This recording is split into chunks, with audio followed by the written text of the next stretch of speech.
სხეული თავდაპირველად იმყოფება წერტილში, რომლის კოორდინატებია 3 და 5 და საბოლოოდ იგი აღმოჩნდება წერტილში, რომლის კოორდინატებია 5 და -5. ესე იგი, თავიდან არის A წერტილში, შემდეგ არის B წერტილში და ჩვენ გვაინტერესებს გადაადგილების მოდული, ანუ რა არის დაშორება A და B წერტილებს შორის.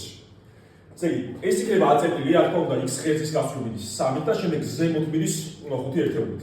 რაც შეეხება B წერტილს, x ღერძის გასწვრივით 5 ერთეულით მარჯვენა მხარეს და შემდეგ ქვემოთ ჩამოვდივართ 5-ით, რადგან -5 არის მისი y კოორდინატა.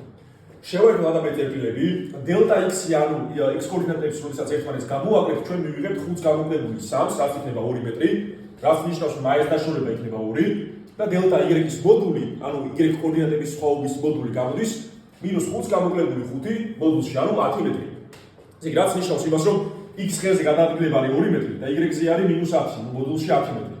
ეს არის მართკუთხა სამკუთხედი, სადაც ერთ-ერთი კათეტი არის 2 მეტრის ტოლი, მეორე კათეტი არის 10 მეტრის ტოლი და პითაგორას თეორემის გამოყენებით ჰიპოტენუზის კვადრატი, ანუ AB-ს კვადრატი გამოვა 2-ის კვადრატს დამატებული 10-ის კვადრატი, რაც იქნება 4-ს დამატებული 100, რაც იქნება 104. შესაბამისად, AB მანძილი, ანუ დაშორება A და B წერტილებს შორის გამოდის ფესვი 104 მეტრი და ეს 104 არის 4x26. 4-დან ამოვა 2 გარეთ და საბოლოო მასში იქნება 2 გამრავლებული ფესვი 26 მეტრზე.